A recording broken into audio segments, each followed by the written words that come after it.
হাতিয়ার প্রত্যন্ত অঞ্চলের এক জীর্ণশীর্ণ ভাঙাচোরা বাড়িতে বড় হওয়া আব্দুল হান্নান মাসুদ আজ গণঅভ্যুত্থানের সম্মুখ যোদ্ধা। হান্নান মাসুদের বাবা আমিরুল ইসলাম মোহাম্মদ আব্দুল মালেক ছিলেন হাতিয়ার এক ইবতেদায়ী মাদ্রাসা সহকারী শিক্ষক, যিনি ইতিমধ্যেই অবসর গ্রহণ করেছেন। হান্নান মাসুদ জানিয়েছিলেন, পেনশন তুলতে যে কয়েক টাকা ঘুষ দেয়া লাগে সেটা দেয়া সামর্থ্য ছিল না বলে তার বাবা পেনশনের টাকাটাও পাননি।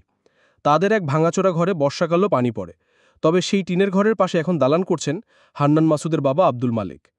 যার ফলে অনেকেই প্রশ্ন তুলছেন, হঠাৎ কোথায় এত টাকা পেলেন হান্নান মাসুদের বাবা?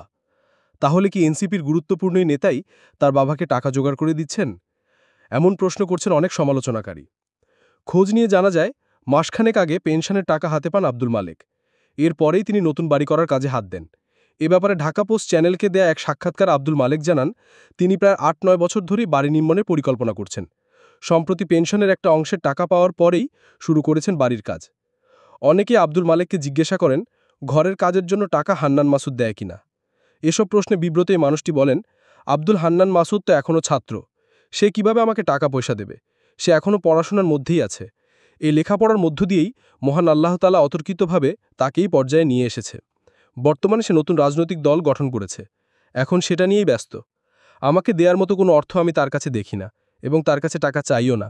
আমি নিজেই জানি হান্নান মাসুদের কাছে কোনো টাকা নেই, সে আমাকে কিভাবে দিবে?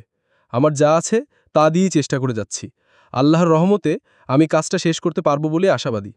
স্থানীয় এক বাসিন্দা জানান, তিনি ছোটবেলা থেকেই দেখে আসছেন আব্দুল হান্নান মাসুদের বাবা খুবই সাদাসিধা জীবনযাপন করেন। তিনি অত্যন্ত সজ্জন ব্যক্তি, কখনো কারো সাথে বাজে ব্যবহার করেননি। মানুষগুলো তো প্রতিহিংসা পরাবশত হয়েই হান্নান মাসুদের বাবার নামে গুজব ছড়াচ্ছে। ছেলের ব্যাপারে আব্দুল মালেক আরও বলেন, আব্দুল হান্নান মাসুদ সামনে নির্বাচন করবে এবং হাতিয়ার মানুষের উন্নতির জন্য চেষ্টা করবে। আল্লাহর কাছে দোয়া করি তিনি যেন হান্নান মাসুদের মনের আশা পূরণ করেন।